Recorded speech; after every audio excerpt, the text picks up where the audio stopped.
And as we continue our coverage on the ousting of now former House Speaker McCarthy, we hear from one local lawmaker who was in the House chambers during today's debate and vote.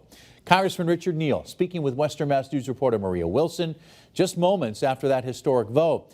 And Western Mass News reporter Maria Wilson joins us now live in studio with more from that conversation with the legislator. Maria. Chris, Congressman Richard Neal tells me that he's seen plenty of history in the making during his tenure on Capitol Hill, including 3 presidential impeachments and 9 speakers of the House. But he tells me that it's this moment that was one he didn't initially foresee.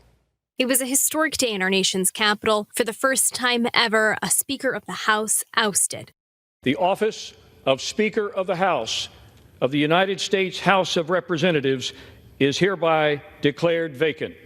Kevin McCarthy voted out of the job on Tuesday after days-long tension stemming from criticism the speaker faced over his decision to work with Democrats to prevent a government shutdown. After 269 days as Speaker, the final vote came down to 216 to 210 in favor of the motion to vacate the chair. Western Mass News spoke with one local lawmaker with a front row seat to the proceedings as they unfolded. I thought the mood was fairly somber, considering that it's 113 years ago, the last time that this mechanism was employed to remove a Speaker of the House.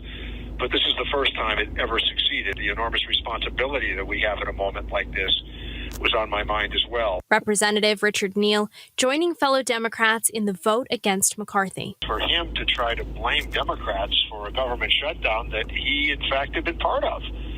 So the agreement that he reached with Joe Biden on the debt ceiling issue was one they should have held. And instead, he tried to walk it back, and I think that further curtailed the trust that is essential in a legislative body. And now Congress finds itself in uncharted waters. The House must find a new speaker, and McCarthy's successor isn't obvious. But without a speaker, Representative Neal says Congress may find themselves at a standstill. Well, there are questions as to whether or not the House of Representatives can proceed and what that means for the committee structures of the House. Right now, Congressman Patrick McHenry from North Carolina will temporarily step in as Speaker, but House rules are unclear on what exactly that role looks like and what powers McHenry has until a new permanent Speaker is selected. It is unclear at this time when that process will begin. Reporting live in studio, Maria Wilson, Western Mass News. Maria.